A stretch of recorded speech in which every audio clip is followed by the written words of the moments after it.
Well, when I first realized we were going to be facing this stay-at-home order, that we were going to have to be doing school from home and work from home and church from home, I felt like one of those cartoon characters, when they're like running on solid ground, but through a rough patch and running, and then all of a sudden they come to a cliff side, and usually they do that like windmill thing with their arms so that they try to keep themselves from falling over the edge of the cliff.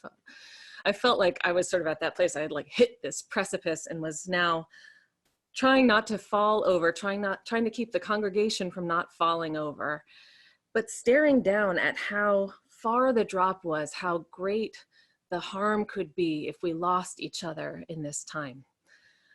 But at that time, it seemed like the next solid ground wasn't that far away. It was maybe a few weeks away.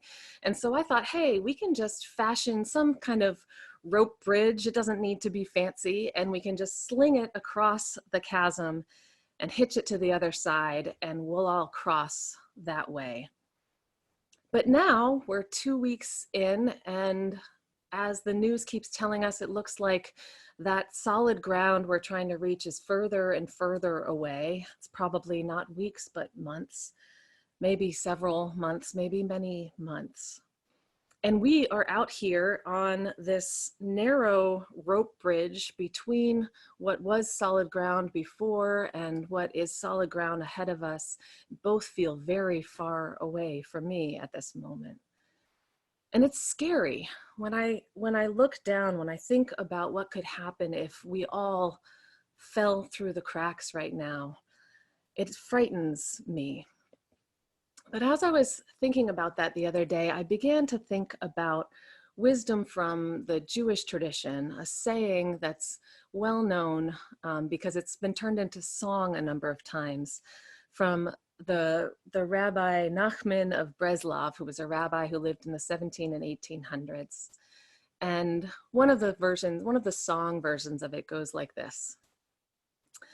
All the world is just a narrow bridge, just a narrow bridge, just a narrow bridge. All the world is just a narrow bridge, just a narrow bridge, just a narrow bridge. Those of you who grew up Jewish might know that song, or who spent some time with people who went to Jewish summer camps. All the world is just a narrow bridge. All the world. And I began to remember that I didn't come from solid ground, that the solid ground I thought I was on was an illusion. We were just on a narrow bridge then. And the solid ground that I so desperately yearn for that's far ahead of me, that's an illusion too. All the world is just a narrow bridge. And we live life on this narrow bridge. All of humanity is on this narrow bridge. All of history has taken place on this narrow bridge that feels so present to us right now. And I began to think that the bridge that we created, that tentative rope bridge that we fashioned together in just a moment of going to worship online and setting up our meetings online, beginning to call each other more often, Zoom chat and FaceTime each other more often, that this can't be a time just of sustaining our relationships. This can't be a time just of trying to tide us over to the other side. That during this time, when it feels so in between and so tenuous, we actually need to live our lives fully during this time, like we always need to live our lives in every moment.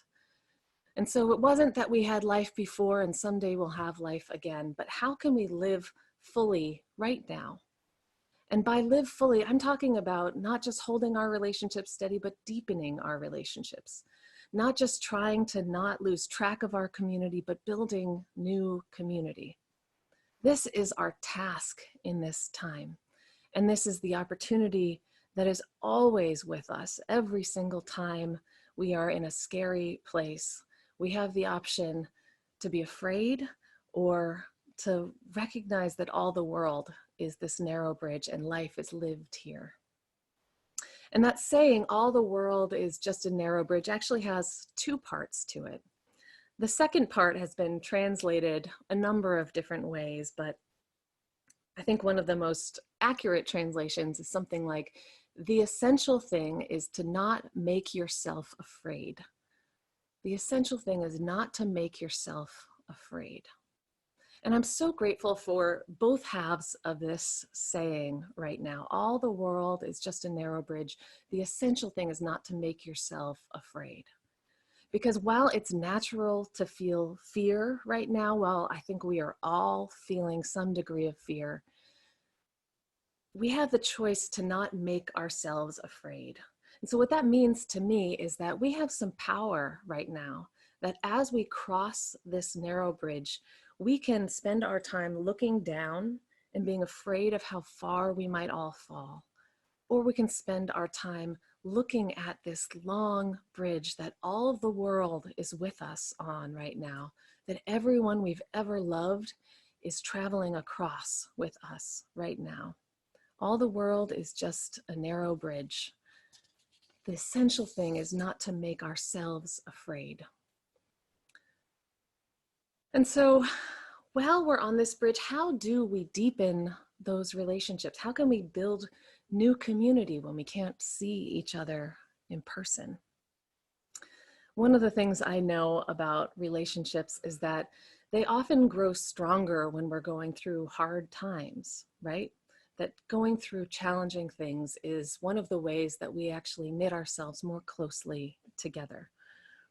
And so I'm aware that the entire world is going through something really hard right now, and that the opportunity from that is that we can all knit ourselves much more closely together.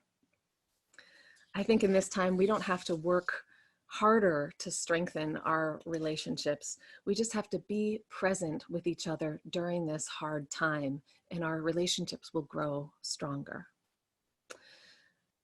And so another song from the Jewish tradition is coming to mind, and that song is Hine Ma Tov. It's one that we sing here in our Vesper services pretty regularly, and sometimes other times as well. This song goes, Hine ma tovu ma naim, shevet achim gam yachad. Hine ma tov, shevet achim gam yachad. And this song is one that I've known for a long, long time, but I didn't always know what it meant. And in seminary, I think, is maybe when I first looked up what those words meant. It's actually the first line of Psalm 133 from the Hebrew scriptures. And the English translation is something like this: how good and how pleasant it is for people to live together in unity. How good and how pleasant it is for people to live together in unity. And I will say that there are a lot of times in my life where I have taken that song, that message for granted. Like, of course, it's good for people to live together in unity. But during this time where we are isolated from one another, when we have to work harder to see each other's faces, to hear each other's voices than we usually do, I'm not taking that message for granted. How good it is to be together. So the gift that that song is giving me right now, the spiritual lesson I'm getting from that song, is that it's not, in this time when we are not able to be together in person, being together, finding new ways to be together, not just doing things together, is how we will be able to deepen our relationships in this time. So I don't know if this is what happened with all of you. This is what happened with me. We went online, and I immediately set all of the ways that we do things, I turned them into like Zoom meetings and phone calls. And so we have staff meetings on Zoom now. We have worship on Zoom. I've been having FaceTime meetings with family members and friends to check in and intentionally talk through what's going on. Those meetings are at first were sort of formal. We had agendas, we had a specific thing we were trying to accomplish. But as the weeks have gone on, now we're at the end of sort of the second week for me anyway, of being mostly at home. I'm realizing that I'm missing those times of just being together, those like hallway conversations that we have, or water cooler conversations, those chances that we have to chat with each other when we're on the train going to or from something together. And so I've begun to think about the ways that we can just be together, not the official ways of doing things together, but just how do we be together in this time? And there were three things that came to mind for me. The first is just finding ways to be together in those mundane moments. And I know some of you are already beginning to do this. I started doing it this week. This week, I set up a Zoom call with my Episcopal priest colleague who serves the church around the corner.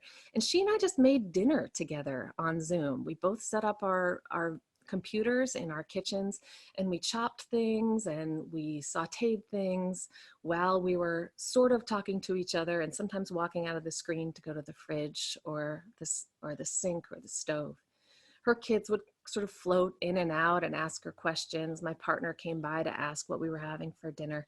But it was just a sort of mundane time that we spent together. We had no formal agenda, no official thing that we were trying to accomplish. But we got to check in and see each other's families and see each other's homes and talk about food and joke with each other about how worship was working and all the ways it wasn't working for our different religious communities. So just being together in mundane times, going for walks with one another on the phone, going for drives sometimes with each other on the phone, just doing simple things together while separate. So mundane, being together in mundane times is the first way. And the second way is being together in goofy ways. I think that so much is heavy right now. Finding ways to laugh together, finding ways to make each other smile, finding ways to just talk about goofy, silly things is such a gift right now and helps us feel not just the heaviness of this time, but the lightness as well of all that is ridiculous about us mostly living at home.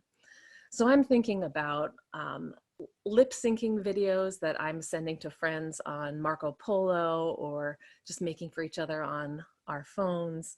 I'm thinking about FaceTiming with the toddlers in my life, my niece and nephew, and just talking about what they're drawing today or their trucks.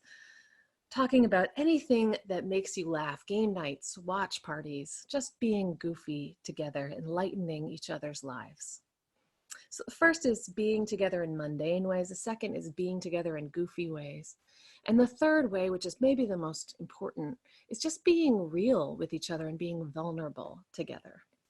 For me right now, that's showing up in a couple of ways. Sometimes it's when I'm feeling sad or feeling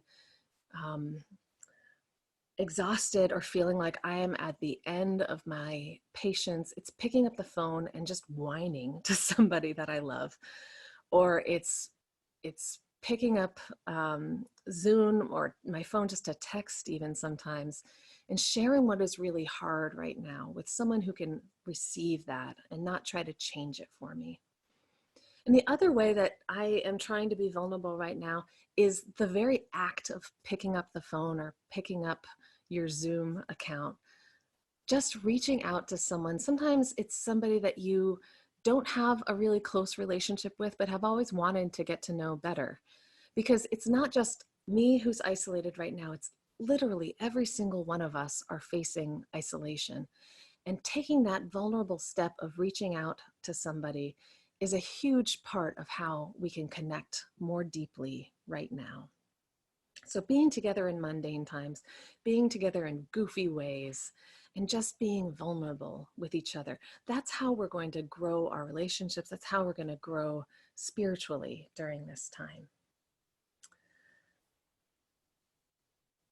The final thing that has been on my mind this week is a poem. It's a poem by I believe he's a Scottish poet, Andrew Grieg, and it's called Orkney, or this life. And we're going to share links from this music and this poem into the chat at the end, and we'll share it in the YouTube video that we create for this at the end as well. Orkney, this life.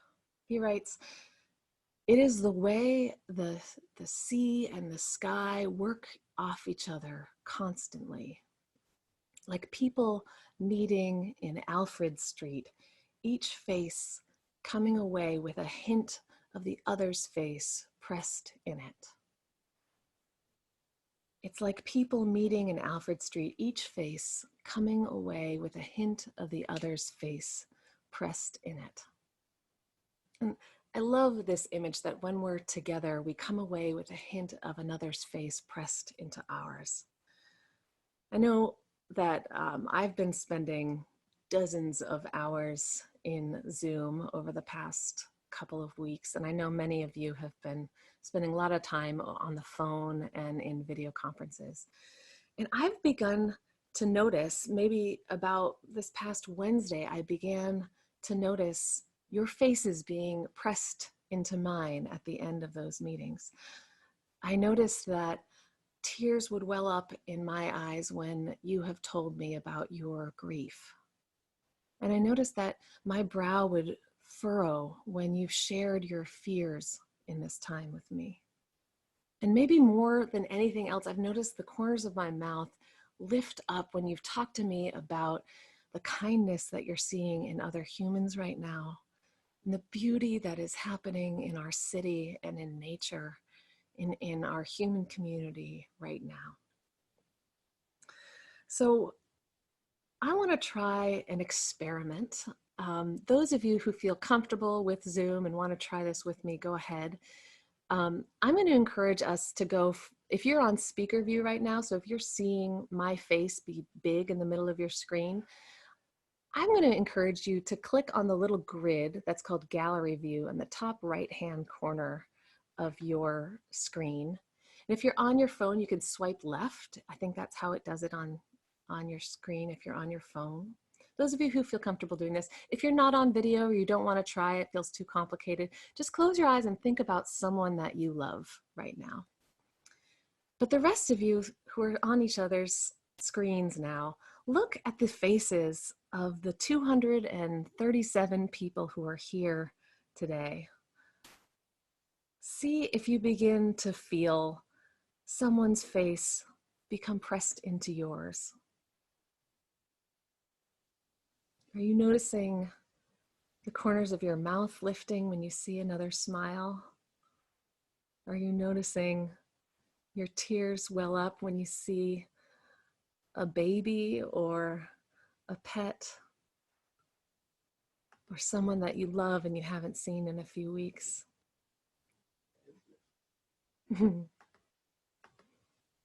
Look at these people. Even if this is the first time you've ever worshiped with us, even if you are in another city, another state, another part of the world, look at these people.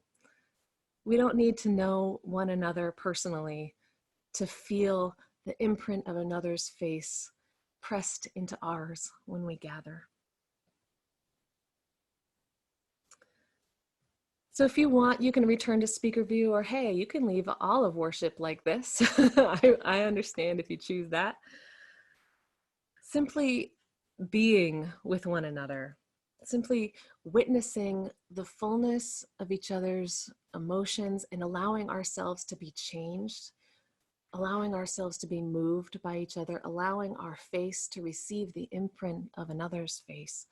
This is one of the greatest gifts of our human community and of our human relationships. And I think that as long as we're able to hear joy in each other's voices and hear choked up tears, as long as we're able to see fear in each other's faces and breathe with each other through sadness, that our relationships are going to become deeper and more rich and more meaningful than they ever have before.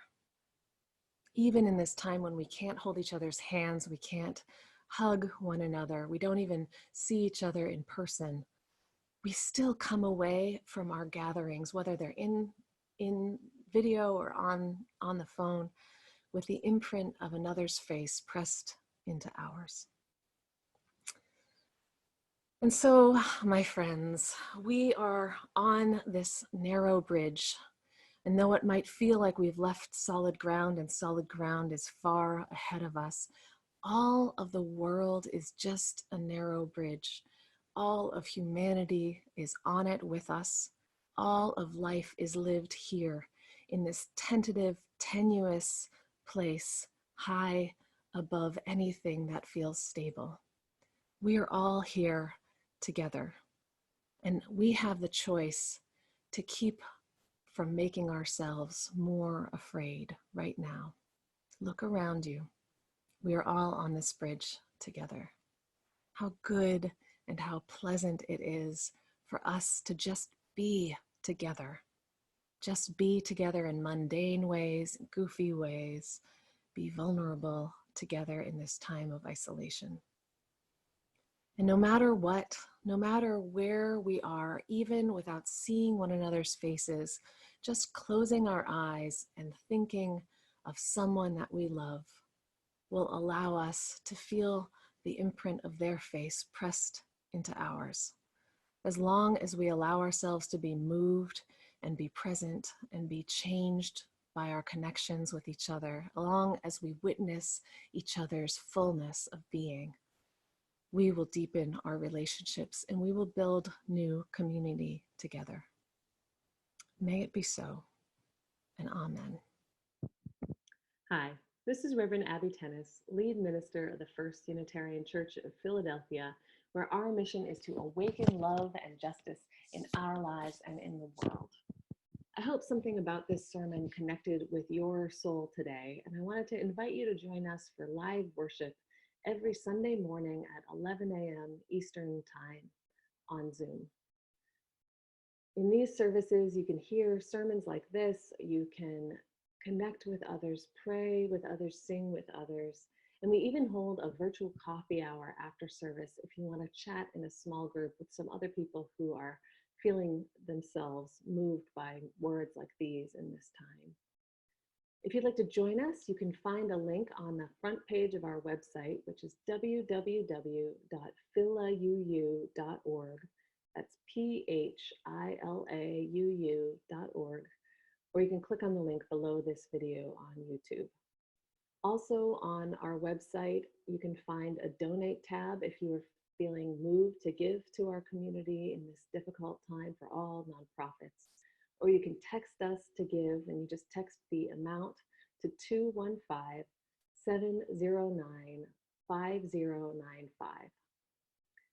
Thank you for watching. Feel free to share this video if there's someone in your life who you think needs to hear words like this today.